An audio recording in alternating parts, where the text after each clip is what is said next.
안녕하세요. 살다 보면 별꼴 다 본다는 걸 몸으로 체감한 30대 돌싱녀 인사 올립니다. 저는 결혼 후 1년 만에 초고속으로 이혼을 했는데요. 제 이혼 이야기를 들어보지 못한 사람들은 제게 문제가 있나 생각하실 수도 있지만 들어보신 분들은 모두 이혼 잘했다며 오히려 응원해 주시거든요. 얼마 전에도 지인이 제 이혼 이야기를 듣더니 이건 많은 사람들에게 알려야 할 일이라며 거듭 권해서 이렇게 사연글을 작성하고 있어요. 저와 이혼한 남편은 동갑내기로 같은 직장의 동료이자 사내 커플에서 부부가 된 아주 가까운 사이였어요. 남편은 결혼을 전제로 저와 사귀기를 원했고 저도 솔직히 어느 정도 나이가 찼으니 진지하게 생각해보고자 연애를 시작했어요. 연애 때 남편은 노력을 하는 사람이었어요. 저를 위해 모든 걸 맞춰주고 제 취향에 맞춰주는, 고기를 싫어하는 저를 위해 매번 채식이나 해산물 가게를 찾아주는 아주 좋은 남자친구였죠. 그 세심한 모습에 반해 정말로 결혼을 진지하게 생각했어요. 그리고 남편은 결혼을 하기 위해 집을 구매했다고 했어요. 난감하게 웃으며 은행 빚이 많지만 그래도 자기 집이라고 하는 걸 보니 제가 나머지는 벌어서 생활하면 될 것 같다고 생각했어요. 집도 있고 제가 벌면 생활비도 있으니 괜찮겠지. 그렇게 생각하던 차에 생각지도 못했던 아이가 생겼어요. 솔직히 생각지도 못했다는 건 거짓말이었고요. 남편은 항상 제게 아이를 가지고 싶다고 이야기를 했었어요. 그리고 매번 피임을 하다가 저도 결혼 생각이 짙어지자 결국 피임에 소홀하게 됐고 그렇게 아이가 찾아온 거죠. 아이가 생기고 보니 육아휴직을 하게 되면 생활이 힘들 것 같더라고요. 그때는 부모님에게 손을 조금 벌려야지 생각했어요. 저희 집은 제가 못나서 그렇지 아버지는 교수, 어머니가 교사로 솔직히 못 살지는 않아요. 그렇기에 빌리고 나중에 갚자는 생각도 편하게 했었고요. 시댁은 시골인데 가족들도 엄청 많은 집안이었어요. 솔직히 임신해서 결혼하는 건데 남편이 엄청 원해서 그 집안에서도 축하해 줄 줄 알았거든요. 그런데 처음에 상견례 겸 시모를 봤는데 엄청 친절하게 대해주시기는 하셨지만 뭐랄까 그 눈빛이 엄청 차가웠어요. 그렇지만 본래 그런 인상일지도 모른다고 편하게 생각했어요. 시부도 마찬가지로 정말 즐겁지는 않은 가식적으로 웃고 있는 느낌을 많이 받았고요. 저는 이 자리가 딱딱한 자리라 그런가 보다라고 마음 편하게 생각해버렸어요. 그때 다른 선택을 했다면 어땠을까? 지금도 생각하게 만드네요. 사실 이혼에 대한 생각이 강하게 들었던 첫날은 놀랍게도 결혼식 당일이었어요. 그때 저는 무척이나 지쳐 있었어요. 남편이 집을 해오느라 막대한 원금과 이자가 나가고 있어서 결국 결혼과 관련된 재반 비용은 모두 제가 낼 수밖에 없었어요.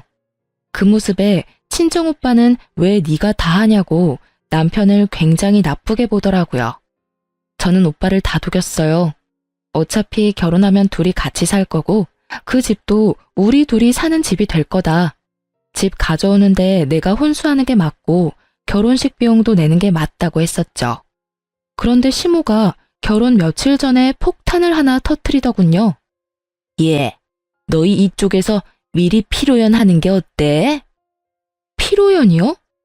식장을 최대한 시댁과 가까운 지역으로 잡으려고 애썼는데 결국은 그렇게 말이 나온 거였죠. 저는 남편을 쿡쿡 찔렀어요. 남편은 시모에게 어물쩍 말했어요. 결혼식만으로도 힘든데 무슨 피로연이에요? 그냥 결혼식만 하셔도. 얘 좀 봐. 너 우리 친척들 모두 우리 지역에 다 몰려있는 거 모르니? 차 대절해서 가려고 해도 그날 모이기 힘든 사람도 있는데 그런 친척들 위해서 하라는 건데 그것도 못해? 너 그러면 못 써? 시모는 남편을 향해 강하게 말했지만 딱 보니 저 들으라고 하는 말이었어요. 이쯤에서는 시모도 알고 있었거든요. 제가 이 결혼식 비용을 모두 내고 있다는 걸요. 결국은 시모의 등살에 못 이겨 피로연까지 하게 됐어요. 본식 2주 전에 했는데 시댁 쪽 친척들이 모두 모여서는 아주 난리가 났더라고요. 게다가 피로연에서도 축의금을 걷었는데 그걸 시모가 싹 다 가져가더라고요. 피로연장 잡고 음식 준비도 제가 다 했는데 말이죠. 남편이 가져갔다면 식장 대여비와 음식 비용만으로도 제가 빼올 수 있었을 텐데 그렇지만 크게 걱정은 안 했어요. 결혼식 때 남편에게 식대로 정산을 받기로 했었거든요. 얼마를 썼는지만 정확하게 계산해 두기로 했죠. 시모가 좋아하면 됐다고 생각을 하고 결혼식에는 좀 차분하게 진행되겠지 싶었는데 시모의 도를 넘는 행동은 결혼식 바로 전에 또 터졌어요. 자기가 극구 노래를 부르겠다는 거예요. 저는 어이가 없었어요. 그리고 예식장 도우미 선생님들도 당황하기는 마찬가지였죠. 내가 노래교실 다니지 않니? 한곡 멋들어지게 뽑아줄 테니까 나한테 맡겨. 어차피 너희 축가며 뭐며 아무것도 없다면서? 그렇게 재미없는 결혼식 괜찮겠니? 내가 분위기를 띄워줄 테니까 걱정 마. 시모의 말에 저는 정말 미쳐버리겠더라고요. 결국은 저는 몰래 직원을 불러내서 말했어요. 죄송한데 저희 어머니한테 결혼식 날 노래 준비는 안 될 것 같다고 좀 말씀해 주세요. 이러다가 제 결혼식 다 망치겠어요. 결국 결혼식장에서는 준비되지 않은 노래는 부를 수 없다고 했고 저도 시모에게 결혼식에서 말고 다른 때 불러달라고 했죠. 바락바락 하겠다고 우기던 시모도 예식장 측에서 안 된다고 하니 받아들이긴 하더라고요. 그런데 결혼식 날 초대받아서 온 제 친구가 저한테 조심스럽게 다가와 이야기하더라고요. 너 벌써 시댁이랑 무슨 일 있는 거 아니지? 네 시어머니 되시는 분이 여기저기 네 욕 엄청 하고 다니셔. 말 안 하려고 했는데 그래도 네가 모르고 나중에 들으면 더 놀랄까봐 미리 말해주는 거야. 너 조심해야겠다. 친구의 말에 저는 얼굴이 달아오르는 걸 느꼈어요. 강철 같은 신부 화장이 아니었다면 저의 흥분은 모두 고스란히 드러났겠죠. 저도 나이를 뒤로 먹은 게 아니다 보니 제가 받은 열을 삭히는 건 일도 아니었어요. 다만 겉으로 웃고 있는 얼굴과는 다르게 몸속에서는 이미 분노가 극에 달했지만요. 참아야 한다. 내 얼굴에 침 뱉기야. 그 생각만 내도록 했어요. 완벽한 결혼식을 위해서 절대로 화를 내지 않았죠. 그렇게 마지막에 가족이 모여서 사진을 찍는데 갑자기 시모가 제 옆에 오시더니 뜬금없이 이런 말을 하더라고요. 사랑한다, 우리 며느리. 우와, 진짜 욕이 입 밖으로 터져나오는 걸 겨우 삼키느라 죽는 줄 알았어요. 뒤에서 욕이라는 욕은 다 하고 돌아다녀서 내 친구들까지 그걸 다 알게 한 주제에 뭐? 사랑한다고요?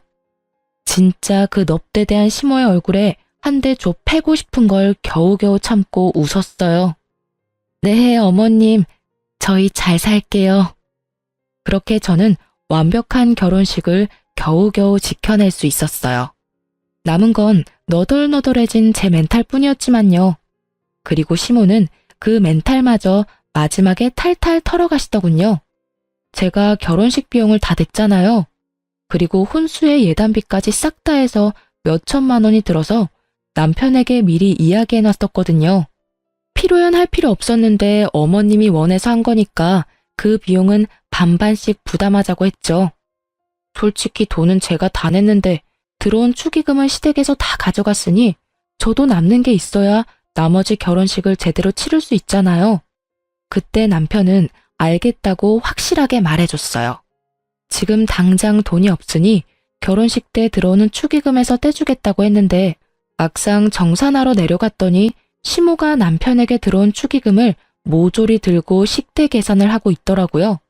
저는 남편에게 가서 물었어요. 저번에 필요할 때 쓴 돈 따로 빼놨어? 그게... 왜? 안 빼놨어? 그럼 어떻게 할 거야? 필요한 때 쓴 돈 반은 주기로 약속했잖아. 주기로 한 돈으로 식대 계산하면 나한테는 어떻게 돈 줄 건데? 조용히 좀 해. 너도 어차피 축의금 들어온 거 있잖아. 그 금액도 다 남을 건데 그걸로 우선 쓰면 되지. 너 식대가 다 내 돈인 줄 아니? 그거 우리 부모님이 친구들 친척들 결혼식 돌아다니면서 낸 돈 돌려받는 거야. 내 친구들이 준 돈만 오로지 내 거라고. 게다가 그 돈이 들어온들 어차피 혼수로 다 나가야 하는 돈인데. 결국 제 입에서 고운 소리가 나올 리 없었고 큰 소리가 버럭버럭 터져나왔어요. 솔직히 작게 이야기할 수 있었고 조심스레 이야기할 수도 있었어요. 시모의 행동들이 없었다면 말이죠. 이미 시모의 행동들로 제가 기분이 팍 상해 있는데 남편이 저러니 말이 곱게 나가질 않더라고요. 예, 너는 이제 막 결혼한 애가 남편을 잡어? 아니, 남자가 집을 다 해오면 네가 자질구레한 건 내야지. 넌 기생충 마냥 남자한테 빌부터 살려고 벌써부터 그러는 거야?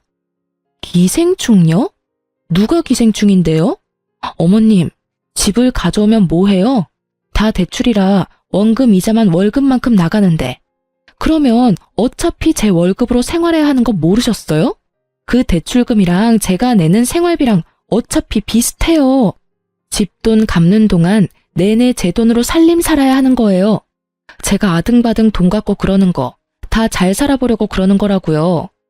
그리고 이 말은 안 하려고 했는데 해야겠어요. 아니, 저희 사정 뻔히 알면서 결혼식 전에 피로연을 왜 하자고 하신 건데요? 그게 그렇게 중요했어요? 그리고 피로연 할 때 식대며 예식장 비용이며 제가 다 냈는데 어머님이 축의금 들어온 거 다 가져가셨잖아요.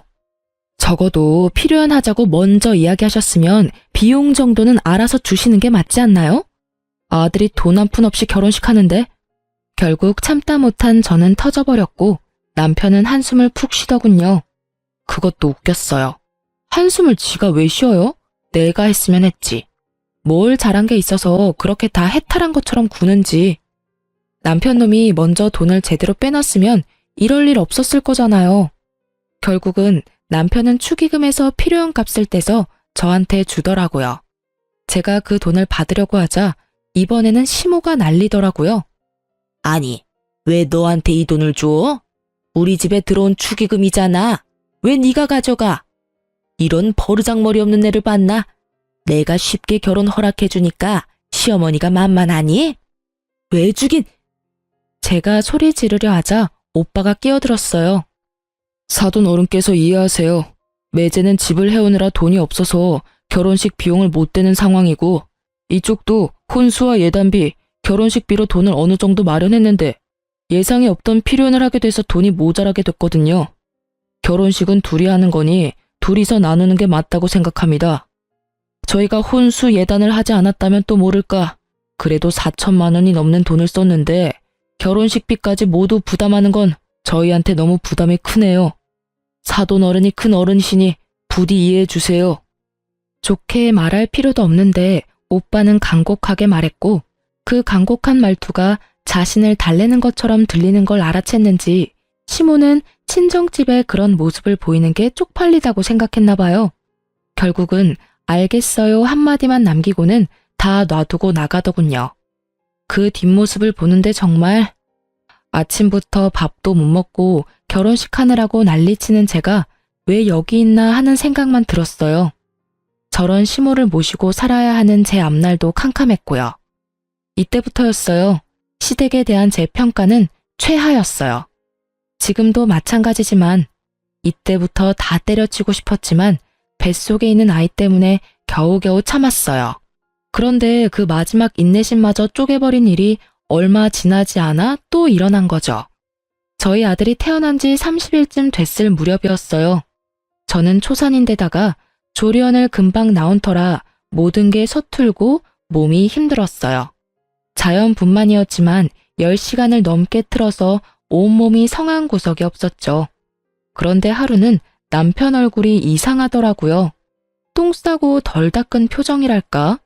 뭔가 찜찜한 표정을 짓고 있더라고요. 무슨 일이야? 할 말 있어? 왜 그렇게 찝찝한 표정인데? 그게 엄마가 아기 보고 싶다고 시골 한번 내려오라던데 당신은 어떻게 생각해? 어떻게 생각하긴 절대로 가기 싫지. 라고 말하려는 것을 꾹 참고 남편에게 말했죠. 어머님도 애 보고 싶으실 때 됐지. 100일쯤 되면 시골에도 내려갈 수 있지 않을까 싶은데? 당신 생각은 어때? 제가 양보할 수 있는 건 아기가 100일은 돼야 된다는 거였어요. 아직 집 앞 산책도 못 나가는데 시골까지 가는 건 상상할 수도 없는 일이었어요. 만약 시댁이 도심지에 있었다면 달랐을지도 모르죠.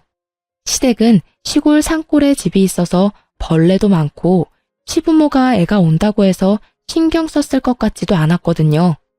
예전에 제가 시댁에 내려갔을 때도 역시나 청소한 적이 없는 집 모습에 학을 떼고 온 기억이 있었으니까요. 아기 건강을 위해서 최대한 양보한 게 100일이었어요. 제 말을 들은 남편도 그 의견에 동의했는지 고개를 끄덕이며 시모에게 톡을 보내더라고요. 그렇게 일 하나 해결됐나 싶었는데 갑자기 제 폰이 울리더라고요. 시모의 카톡이었어요. 너만 애 낳아봤니? 너만 힘들어? 왜 혼자 유별나게 굴어? 애를 낳았으면 데리고 와야 하는 게 당연하잖아.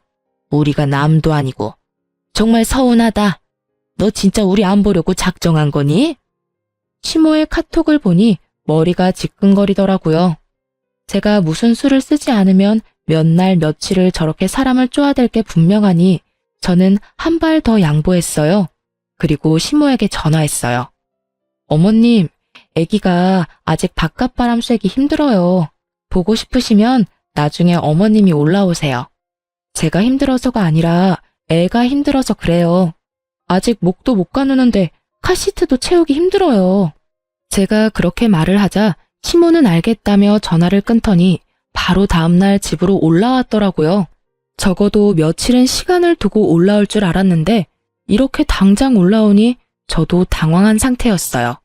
애 키우느라 어지럽힌 집 치우고 정리하고 시부모를 맞이했는데 오자마자 시부모는 애는 거들떠보지도 않고 집 구경만 열심히 하더라고요. 그러더니 시부가 저한테 능글맞게 웃더니 말했어요. 아가, 집이 너무 좋네. 이 냉장고랑 TV를 보니까 우리 집에 있는 거지 같은 가전들이 생각나네. 너희가 이거 우리한테 주면 정말 좋을 것 같은데? 네 생각은 어때? 저는 어이가 없었어요. 그 물건들은 모두 결혼식 끝내고 제가 하나부터 열까지 고르고 골라서 집에 들인 물건들이었어요. 게다가 냉장고와 TV는 큰 만큼 가격도 제일 비쌌거든요. 그걸 탐내는 걸 보니 참 기가 막혔어요. 아들 신혼집에 와서는 새 물건 챙기려는 꼴을 보니 너무 웃겼죠. 저희 아버지는 신혼집 와보시고는 제게 용돈도 주면서 덕담까지 해주고 갔는데 말이죠.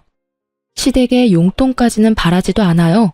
적어도 덕담 한마디 정도는 할 줄 알았는데 역시나 제 기대를 넘어버리더군요. 아버님, 그거 다 산 지 얼마 안 됐고 저희 아파트 공간에 맞춰서 산 거라서 시댁에 두기에는 좀 힘들 수도 있어요. 딱 봐도 우리 집에 들어가도 될 만한 크기인데 이거 우리한테 주고 너희들은 또 따로 사면 되잖아. 돈도 있겠다. 뭐가 문제야? 우리처럼 힘들게 사는 것도 아닌데. 거기다 친정에서 돈 좀 받을 거 아니야. 친정집이 그래도 교육자 집안인데.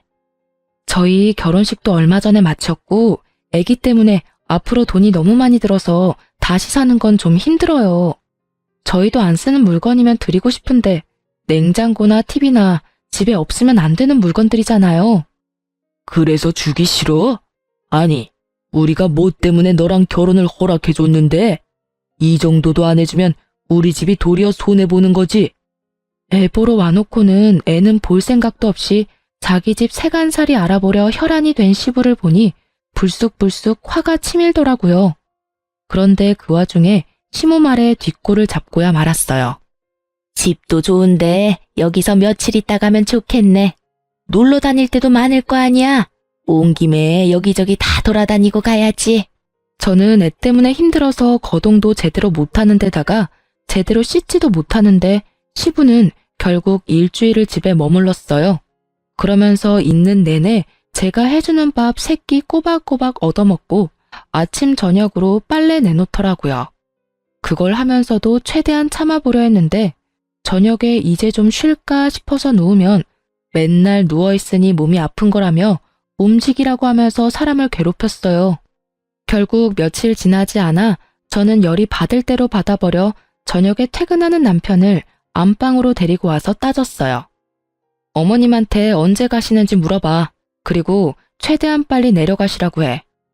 내가 어떻게 그런 말을 해. 자식 신혼집 보러 오신 분들한테. 신혼집 3일 내내 봤으면 이제 다 본 거 아니야? 볼거리가 아직도 남았어?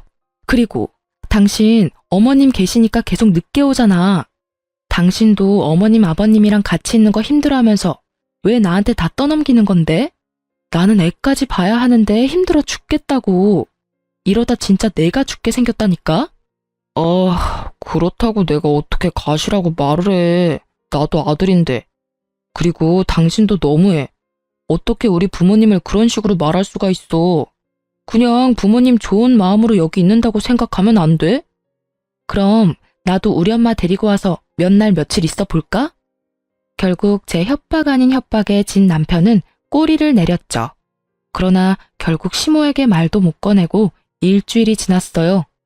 일주일이 지나니 시부모도 집으로 돌아가더라고요. 물론 TV와 냉장고는 제가 지켜냈죠. 시부모가 돌아간 날 정말 오랜만에 자유를 만끽하고 있었는데 남편이 완전 술에 절어서 엄청 늦게 들어왔더라고요. 솔직히 여태껏 우유부단하게 행동한 게 꼴보기 싫어서 남편을 옮겨주지 않으려고 했는데 그래도 감기 걸리면 애만 힘들겠다 싶어 남편을 안으로 들이려고 했어요. 그때 남편 옷에서 폰이 툭 떨어지더라고요.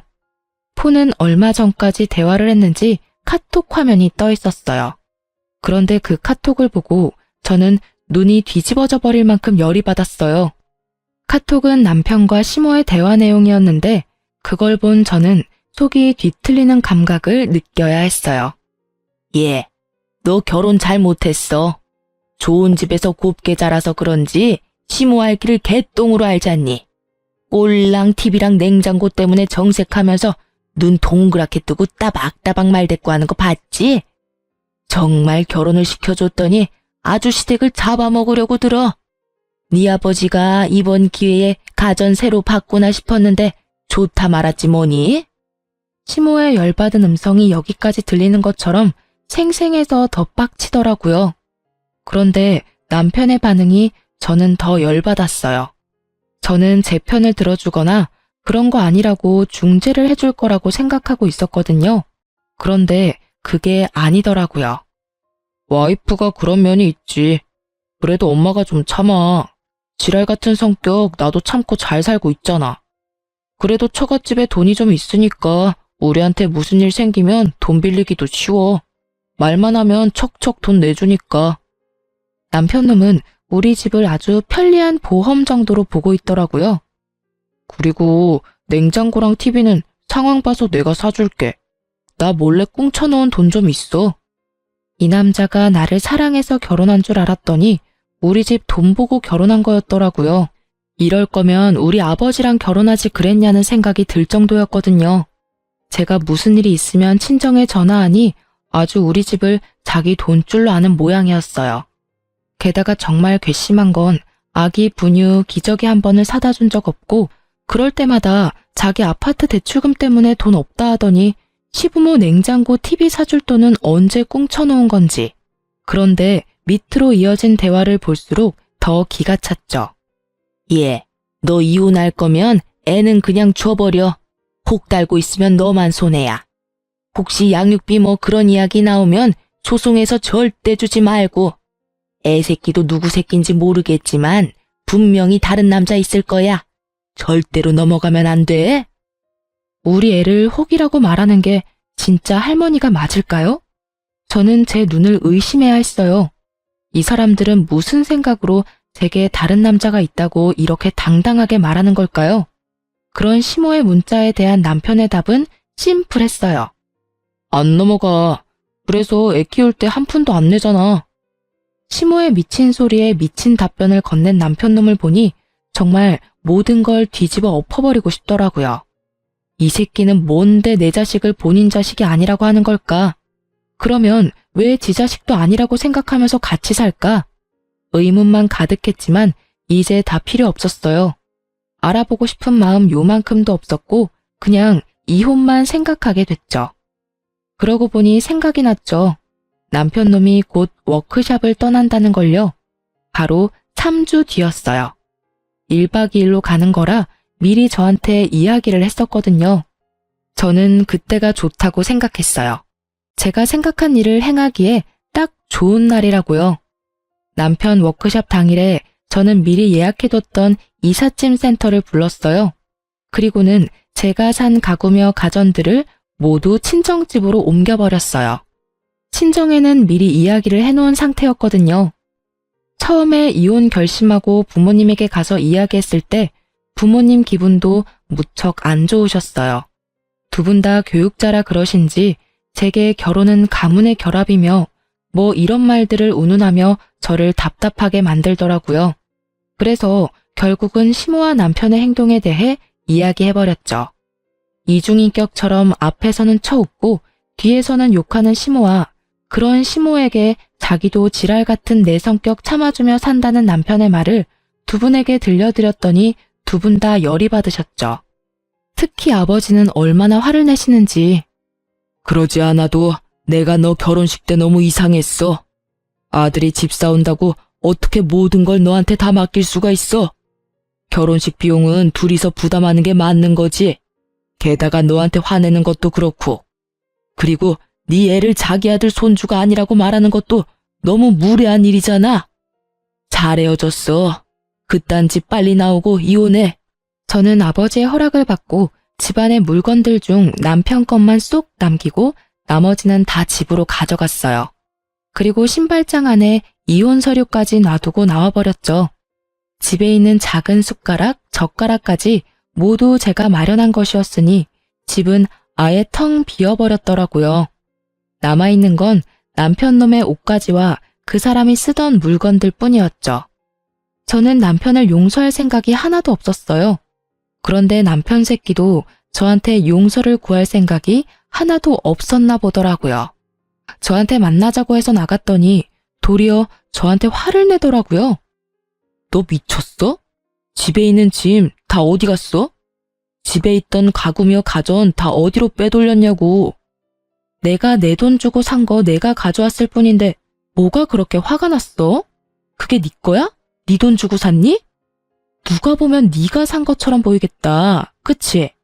정말 뻔뻔하네. 너도 그렇고 어머님도 그렇고. 뒤에서 남의 욕할 때는 언제고 이제 와서 짐을 왜 뺐냐고? 지랄 같은 성격 맞춰주고 살 필요가 뭐가 있어. 그냥 너 살고 싶은 대로 살아. 네가 대출로 산 아파트에서 아무것도 없이. 나는 그런 소리 듣고도 태어날 두꺼운 낯짝 같은 거 없으니까. 무슨 소리 하는 건데? 내가 언제 욕을 했다고 그래? 카톡에서 어머님이랑 대화한 거 다 봤거든? 사진도 찍어놨어. 술 마시고 톡 보낼 거면 관리를 잘했어야지. 하긴 네가 네 폰 간수를 못한 탓에 나도 그 진실을 알았지만 나는 시댁이든 너든 떠받들고 살 마음이 아예 싹 사라져버렸거든? 그러니까 이 김에 이혼하자는 거야. 왜 짐 뺐냐고 물으러 온 거 보니 신발장은 안 봤나 보네? 거기 이혼 서류 있으니까 작성해서 내줘. 내가 써야 하는 건 다 썼으니까. 그제서야 남편 얼굴이 아차 싶더라고요. 그런 말을 한 게 사실이었으니 자기도 발뺌은 더 못할 거고 이제 무슨 헛소리를 짓거리려나 싶었는데 역시나 정신 나간 소리를 멀쩡한 얼굴로 짓거리더라고요. 우리가 받들고 살라고 한 적 없잖아. 솔직히 그런 말 한 거는 사실이지만 그렇다고 해서 짐을 이렇게 다 빼버리는 건 너무하지. 적어도 이혼을 하려면 이야기를 하고 의논을 해야 하는 게 정상 아니야? 그리고 시부모한테 그 정도도 못 해줘? 어머니랑 아버지가 뭘 그렇게 바랬는데? 그래, 욕 좀 했어. 그치만 그건 너한테도 문제가 있는 거니까 어쩔 수 없잖아. 짐을 뺀 건 내가 너희 집에 보낸 예단비가 아까워서 뺀 거야. 그러니까 네가 이해해. 그리고 내가 무슨 문제가 있어? 나 결혼식에서 너희 엄마 진상짓 했을 때도 참고 웃어줬어. 너희 아빠 우리 집에 와서 가전 가져가고 싶다고 했을 때도 웃으면서 넘겼어. 웃음 따위 전혀 나오지 않았지만 말이지. 근데 너랑 너희 부모님이 나한테 어떻게 했어? 아주 셋이서 나 하나를 분석을 자세하게도 했더라. 그리고 너는 네 새끼가 누구 애 새끼인지 몰라서 시모가 그런 말 했을 때 애 키울 때 한 푼도 안 낸다고 당당하게 이야기했어? 이 미친 새끼야. 틀린 말이 아니잖아. 너 당당하게 그 애가 내 애라고 말할 수 있어? 너 나 몰래 바람 피우고 애 만든 거잖아. 내가 애 갖고 싶다고 하니까. 저는 어이없는 얼굴로 남편 새끼를 쳐다봤어요. 이놈이 무슨 이야기를 하는 건지 머리가 따라잡지를 못하겠더라고요. 내가 다른 남자를 만난 적이 없는데 무슨 바람을 피웠다고 이러는지. 떨떠름한 제 앞에 남편이 종이 한 장을 턱 내보이더군요. 바로 검사지였어요. 영어로 뭐라 적혀 있는데 남편이 이야기하더군요. 나 무정자증이야. 애 못 갖는다고. 내가 애를 가지고 싶다고 이야기한 게 그냥 한 이야기인 줄 알았어? 나 자연임신 시킬 확률이 엄청 낮거든? 게다가 너랑 나 그만큼 많이 관계한 것도 아닌데 애가 금방 생겼잖아. 네가 내가 가진 집 노리고 다른 놈 씨 갖고 장난친 거잖아. 그제야 이 새끼가 하는 말이 다 이해가 되더라고요. 본인이 고자인 걸 알고 있으니 애가 지 새끼가 아니라고 확신했던 거고요. 그렇지만 저 또한 확신하거든요. 그 기간 동안 맹세코 바람을 핀 적이 없으니까요. 넌 그럼 내가 남의 애 가졌는데 왜 결혼했어? 그럼 네 새끼 아니라고 말했으면 이야기가 더 쉬웠을 거 아니야. 결혼을 아예 안 했으면 너한테도 나한테도 더 좋았을 거라고. 애가 있으면 내가 정상으로 보이니까 그랬어. 그리고 너 집 잘 살잖아. 애 하나라도 있으면 애 앞세워서 돈 좀 받을 수 있을 것 같아서 그랬지. 저는 결국 못 참고 남편 놈 뺨때기를 한 대 올려쳤어요. 그리고 남편 놈 억지로 데리고 친자 검사하는 연구소를 찾아서 데리고 갔어요. 남편 놈이 나중에 다른 말 못하도록 보는 앞에서 남편 놈이랑 애 유전자 채취해서 검사 보냈어요. 네가 그렇게 의심하면 진짜 사실을 보여줄게. 저거 나오면 우편으로 양쪽 집에 다 보내달라고 할 거야. 그 결과 나오면 이야기해. 저는 제 할 말만 하고 나와버렸어요. 남편 놈 꼬라지도 보기 싫었거든요. 여태껏 우리 애를 제 자식이 아니라고 생각하니 온몸이 덜덜 떨리는 배신감에 진짜 기분이 더럽더라고요. 그리고 몇 주 후에 우편이 왔더라고요. 저한테 왔으면 남편에게도 갔을 거라고 생각했어요. 그리고 그날 저녁 결국 남편이 만나자며 제게 전화를 걸어왔고요. 결과는 안 봐도 뻔했죠. 친자 관계 일치 99.9%요. 제가 만나지 않겠다고 말했더니 남편 놈이 저희 집에 찾아왔더라고요. 그러면서 우리 집 앞 문 앞에서 무릎 꿇고 앉아서는 울며 불며 아파트 떠나가라 울더라고요. 여보, 내가 잘못했어. 나는 그런 거 진짜 모르고 내가 무슨 짓을 했는지 모르겠어. 뭘 잘못했는데? 너 그냥 너 살고 싶은 대로 살았잖아.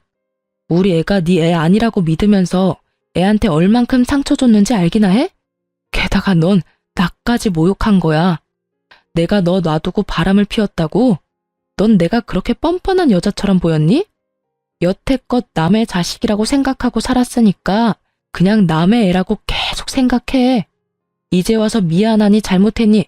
그런 소리 하지 말고. 어떻게 그래? 내가 우리 아들 아빠인데 평생 나한테 없을 줄 알았던 내 자식인데 내 아이잖아. 아니? 네 애 아니야. 내 애지. 너 우리 애한테 분유 한 통 기저귀 하나 사준 적 있어? 아니면 장난감을 사준 적이 있어? 그렇다고 살갑게 애랑 놀아주고 안아준 적이 있어. 그런 걸 안 하는 사람은 남이라는 거야, 남. 너 우리 애한테는 남이라고. 웃긴 일이죠. 지 자식인지 몰랐을 때는 그렇게 배짱 있게 굴더니 지 새끼인 거 알고 나니 완전 안면 몰수하고 지 자식이라니. 내가 너한테 준 사랑보다 남의 자식인 줄 알았던 애가 네 자식이라는 사실이 그렇게 애절해? 애도 애지만 넌 나한테 너무 큰 상처를 줬어. 넌 나를 바람이나 피고 꼴랑 집 한 채에 어디 가서 남의 씨 가져다 품어 애 낳은 년으로 만들었어. 내가 너한테 사랑한다고 말할 때 네가 무슨 생각을 했을지 생각하면 자다가도 정신이 번쩍 들 만큼 화가 난다고. 제 말에 남편 놈은 그제야 입을 다물더라고요. 난 너 용서할 생각 없고 너랑 할 이야기도 없어. 이혼할 거고 합의 안 되면 소송이야. 나는 네가 어떤 의도로 나하고 결혼을 했는지 이 애가 네 애가 아니라고 생각하는 것도 다 녹음했고 사진 찍어놨어. 소송하면 무조건 애는 내가 데려오겠지. 그 증거들만 있으면 나 무적이잖아. 그러니까 시어머니한테 전해 애 양육비는 얼마가 나오던 10원짜리 한 푼까지 싹 다 받을 거라고. 제 말에 남편 놈은 찌질하게도 제 바지가랑이를 잡고 늘어지더니 아버지와 오빠가 오고 나서야 결국 강제로 떨어졌어요. 그 다음날 남편 놈 대신 시부모가 찾아왔더라고요. 저는 예상했어요. 남편한테 들었으면 뭐라도 행동을 취할 거라고 예상은 했죠. 행동력 좋으신 분들이잖아요. 두 사람 모두 얼굴이 새하얗게 질려 있더군요. 며느라가 제발 이혼만은 하지 말아줘. 우리 아들이 너무 미안한 마음이 가득해. 우리도 물론이고. 너한테 그런 상처 주려고 한 거 아니야. 그냥 우리들끼리 하는 이야기였고, 알잖니. 임금님 없는 자리에서는 임금 욕도 한다고. 어머님, 저랑 그이랑 이혼하는 거 바라셨잖아요. 원하시는 대로 해드릴게요. 대신 애는 그이 애인 거 확인하셨을 테니까 양육비는 다 받을 거예요. 그 사람 집 대출금 때문에 어차피 양육비 제대로 못 받을 거 뻔하니까 어머니께서 그 사람한테 돈 좀 빌려줘요. 제발 그러지 마. 얘, 우리한테서 손주 뺏어가지 말아줘. 아주 쇼를 하고 자빠지셨더라고요. 언제는 누구 애인지도 모르래 양육비도 안 주고 이혼이나 하라더니. 그래, 우리 집안의 최고로 중요한 손주다. 그 아이만큼은 우리한테 돌려다오. 우리가 잘 키울 자신이 있어. 아버님, 좀 그렇네요. 저번에 우리 집 와서 애를 한 번이라도 안아보시기는 하셨어요? 애는 안중에도 없고 저희 세간살이만 눈독 들이셨잖아요. 그리고 그때 그런 말도 하셨죠? 친정에서 돈 주지 않냐고. 우리 집안에서 그 정도도 안 해주면 손해라고 하시지 않았어요? 어차피 애는 안중에도 없던 분들이 갑자기 애가 소중하다며 여기 와서 이러시니 참 웃기네요. 할 말 있으시면 이혼소송 변호사한테나 가서 하세요. 저는 두 분하고 할 이야기 없습니다. 저는 시부모 모두 쫓아보냈어요. 결국 그 뒤로 이혼은 소송으로 가게 됐지만 저에게 유리하게 될 수밖에 없었죠. 솔직히 결혼 기간이 짧아 재산 분할 같은 거 할 게 없었어요. 다만 위자료는 제가 조금 받아올 수 있었고 아이 친권과 양육권도 제가 가져왔죠. 남편은 제게 양육비를 꼬박꼬박 내야 했어요. 그리고 이혼 3년쯤 뒤에 저는 재혼을 하게 됐어요. 그런데 재혼을 한다고 친구들에게 연락을 했던 게 전 남편에게까지 흘러갔는지 저한테 전화가 와서는 결혼하는 건 너무하지 않냐며 난리를 피우더라고요. 당신 나랑 재결합할 생각으로 여태껏 혼자였던 거 아니야? 어떻게 재혼을 해? 내 아이를 데리고. 재결합은 무슨? 어디서 얼빠진 소리를 해? 네 착각이야. 난 지금 이 사람 놓치기 너무 싫고 너랑은 정반대로 나랑 제 자식도 아닌 애를 사랑해줘서 결혼하려는 거야. 너는 네가 지금 애를 가질 수 없다는 생각 때문에 나하고 아이한테 매달리는 것 같은데 내가 기적처럼 애 가진 것처럼 다른 여자에게도 기적이 일어날 수도 있잖아. 그러니까 열심히 너도 재혼이나 해. 나한테 전화해서 뻘짓하지 말고. 그렇게 전화를 끊었는데 몇 달 후 직장 동료가 연락이 왔더라고요. 언니, 그거 알아요? 언니 전 남편 사기당했어요. 응? 무슨 사기? 세상에, 어떤 여자가 자기가 애 가졌다면서 결국 결혼까지 할 것처럼 했거든요? 진짜 저희한테 청첩장까지 돌리고 막 그랬는데. 알고 보니까 결혼하기 전에 이 명목 저 명목으로 언니 전 남편 돈 다 받고는 글쎄 그 아파트 담보로 돈까지 빌려서 날랐다고 하더라고요. 그래서 한동안 그분 얼굴이 완전 죽상이었죠. 뭐? 여자가 애를 가졌는데 왜 여자가 도망가? 알고 보니까 임신 자체가 거짓말이었대요. 그 여자가 갔던 산부인과에 찾아갔다는데 그런 여자도 없고 애도 없고 아예 진료 기록 자체가 없었대요. 결국은 재혼도 물 건너가고 아파트 살 때 빌린 은행 빚에 담보대출까지 갚아야 해서 헉헉대시더라고요. 뭐 얼마 전에 보니까 새벽에 배송 알바 하시는 것 같던데? 여자가 완전히 계획하고 접근했나 보네. 그러게 사람을 잘 만났어야지. 애가 졌다는 이야기에 아주 혹해가지고는. 저번에 나 애가 졌다고 했을 때처럼 남의 남자애는 아닌지 의심이라도 하든지 안 하고. 근데 그 집의 비극이 거기서 끝이 아닌 거죠. 뭐가 더 남았어? 그 여자가 뱃속에 애를 들먹이면서 그 댁 부모님한테도 돈을 엄청 빌려갔대요. 그것 때문에 큰돈 잃어서 두 분 다 그 여자 잡으러 동분서주 돌아다니시다가 결국에는 없던 병까지 얻어서 병원 신세 지고 있다고 하던데요. 정말 상상을 뛰어넘네. 그러게요. 지금 생각해도 잘 빠져나오셨어요, 언니. 그런 집안에 있었으면 얼마나 고생했을지 안 봐도 훤하네요. 직장 동료의 전화를 끊고 참 많은 생각이 들었어요. 저에게는 그렇게 날카로웠던 의심의 칼날이 그 사기꾼 여자한테는 들지 않았다는 게 참 웃겼어요. 결국 제 진짜 핏줄은 품어보지도 못하고 잃게 생겼고 제 혼은 막판에 엎어져 막대한 빚만 졌으니 말이죠. 그걸 보니 제가 빠져나온 게 참 잘 됐다는 생각이 들긴 해요.